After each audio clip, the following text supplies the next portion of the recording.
Jump Jilani. ఎందుకు నువ్వు చెప్పలేదు? నీ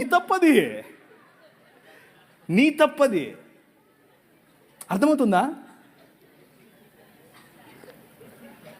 మన భావజాలం, క్రైస్తవ భావజాలం, 66 పుస్తకాలు ఉన్నటువంటి బైబిల్ గ్రంథ భావజాలం ఏం చెప్తుంది అని అంటే, స్త్రీకి ఇవ్వాల్సినటువంటి గౌరవం ఇవ్వాలి, కూతురికి ఇవ్వాల్సినటువంటి గౌరవం ఇవ్వాలి, కూతురికి ఇవ్వాల్సినటువంటి హక్కు ఇవ్వాలి. నీ ఆస్తిలో హక్కు, నీ పేరులో హక్కు, నీ కుటుంబంలో హక్కు, నిన్ను చూసుకునే హక్కు నీ కూతురికి ఇవ్వాలి. మిగిలిన ఏ గ్రంథాలు చెప్పలేదు. ఒకసారి నీ బైబిల్ ఎత్తండి. ఈ గ్రంథం, ఈ నల్లట్ట పుస్తకం ఈ దేశంలో స్త్రీకి ఆస్తి హక్కు తెచ్చింది. హల్లెలూయా! ఈ గ్రంథం, ఈ పుస్తకం ఈ దేశంలో స్త్రీకి చదువుకునే హక్కునిచ్చింది, స్త్రీకి నాయకత్వపు హక్కు ఇచ్చింది. ఇందిరాగాంధీ వచ్చి ప్రైమ్ మినిస్టర్ అయ్యింది అని అంటే కారణం ఏంటనుకుంటున్నారు?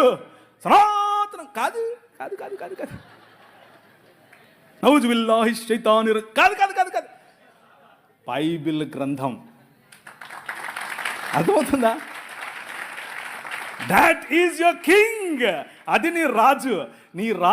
నిన్న మన పిల్లలు ఏది వరంగల్ నుంచి వచ్చిన పిల్లలు నిలబడండి. మీరు అడిగారు కదా, వీళ్ళందరికీ చప్పట్లు కొట్టండి. మా పిల్లలే ఇల్లు కూర్చోండి. అన్న జై భీమ్ జై భీమ్ జై భీమ్ అంటున్నారు. అన్నివ్వండి, ఏం కాదు. జై భీమ్ అన్నివ్వండి, నో ప్రాబ్లం. మీరేమనాలి తెలుసా? జై భీమ్కు పైన కూడా ఉన్నాడు నా రాజు, మై కింగ్ అని చెప్పండి. ఆ భీమును నిలబెట్టింది నీ రాజు. డాక్టర్ బాబాసాహెబ్ అంబేద్కర్ గారు కొలంబియా యూనివర్సిటీకి వెళ్ళినప్పుడు బైబిల్ స్టడీస్ అటెండ్ అయ్యేవారు. రూతు పుస్తకానికి ఆయన వ్యాఖ్యానం రాశారు. He was a practising Christian. ఆయన ప్రాక్టీసింగ్ క్రిస్టియన్ అండి బాబు. ఆయన ఒకరోజు 3 లక్షల మందితో కలిసి నేను బాప్టిజం తీసుకుంటాను అని చెప్పి ముందుకు వచ్చి మన మెథడిస్ట్ సంఘంలో ఉన్నటువంటి బిషప్ గారికి చెబితే, బిషప్ గారు దానికి కావలసినటువంటి పనులన్నీ వసతులన్నీ ఏర్పాటు చేసుకునే క్రమంలో నెహ్రూ గారు ఫోన్ చేసి ఏంటండి మీరు ఇలా చేస్తున్నారంట, ఇలా చేస్తే మీకు ఈ పొలిటికల్ అపోజిషన్ ఎక్కువైపోద్దని చెప్పైతే మనోళ్ళు మాకొద్దండి, మీరు పొలిటికల్ కన్వర్షన్ అంట మాకొద్దు అని చెప్పి నెహ్రూ గారి ఒత్తిడికి లొంగారు. ఒక పక్క ఇంకొక ఆయనేమో గోసి కట్టుకుని నిరాహార దీక్షకి వెళ్ళాడు. ఏమని? నువ్వు వెళ్తే ఏ మతానికైనా వెళ్ళు, కానీ క్రైస్తవానికి వెళ్ళొద్దని. ఆయన నన్ను అత్తే నాకేంటి, నేను యేసు ప్రభువుని అనుసరిస్తా అని చెప్పాడు. ఎవరు? డాక్టర్ బాబాసాహెబ్ భీమ్రావ్ అంబేద్కర్. ఇది నేను కొత్తగా చెప్పేది కాదు, ఇది హిస్టరీ. This is history. ఆ జై భీమ్ వాళ్ళకి తెలీదు. చెప్పండి, వెళ్ళి ధైర్యంగా చెప్పండి. ఆయన మనము కాదంటే, మనము చీత్కరిస్తే మేము మిమ్మల్ని ఆహ్వానించము అని చెబితే ఆయన అన్నాడు, నువ్వు ఓడరా నన్ను ఆహ్వానించేదే, నేనే కొత్త మతం పెడతానని చెప్పి బౌద్ధంలోకి వెళ్ళి బౌద్ధంలో కొత్త మతం స్థాపించాడు. ఆ మతం ఏంటనుకుంటున్నారు? క్రైస్తవమే. బౌద్ధంలో అనేక రకాలైనటువంటి, ఇప్పుడు వజ్రయాన తీసుకోండి, మహాయాన తీసుకోండి, హీనయాన, అన్ని యానాల్లో కూడా వేరు మత సంబంధమైనటువంటి పనులు ఉంటాయి. ఈయన అవన్నీ తీసేసి యేసు ప్రభువు చెప్పినటువంటి విలువలతో బ్రతికే ఒక కొత్త మతాన్ని స్థాపించాడు. దాట్ ఈజ్ ఈ రోజు ఉన్నటువంటి భారతీయ నవయాన బుద్ధిజం. అది ఇంకేదో కాదు, క్రైస్తవమే. కాకపోతే వాళ్లకు క్రీస్తు తెలియదు, విలువలు మాత్రం తెలుసు.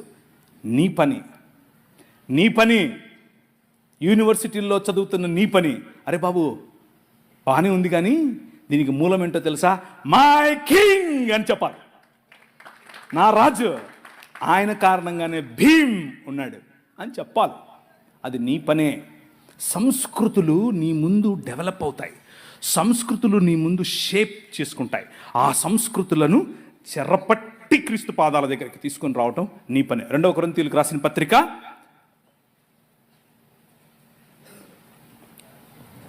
2 కొరింథీ 10:3 నుంచి చదవండి.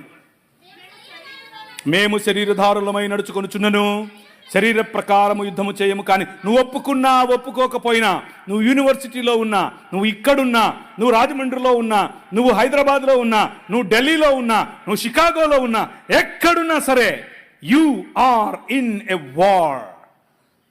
నువ్వు ఒక యుద్ధంలో ఉన్నావు, అది నీకు తెలియదు అంతే. నువ్వు ఏ క్షణమైతే ప్రభు అయిన యేసుక్రీస్తుని రాజుగా అంగీకరించావో, ఏ క్షణమైతే ఆయనకు అలీజియన్స్ నమ్మకత్వాన్ని నువ్వు చాటావో, ఆ రోజు నుంచి నువ్వు యుద్ధంలోనే ఉన్నావు. మేము శరీరధారులమై ఉన్నను శరీర ప్రకారం నడుచుకొనము గాని మా యుద్ధోపకరణములు దేహ సంబంధమైనవి కావు, కానీ దేవుని ఎదుట దుర్గములను పడద్రోయజాలునంత బలము కలవై ఉన్నవి. అర్థమైందా? You need to be equipped like that. ఆ విధంగా నిన్ను నువ్వు బందోబస్తు చేసుకోవాలి. ఆ విధంగా సిద్ధపాటు నీకు కలిగి ఉండాలి. ఏంటి ఇప్పుడు ప్రవీణ్ అని వచ్చాడు, ఆ దూరం నుంచి పిలుస్తే ఈయన వచ్చి ఏంది యుద్ధం చేయండి కొట్లాడండి, no no no no no, అది కాదు నేను చెప్పేది.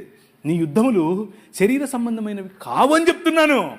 నీ కొట్లాట కట్టెలతోనో కర్రలతోనో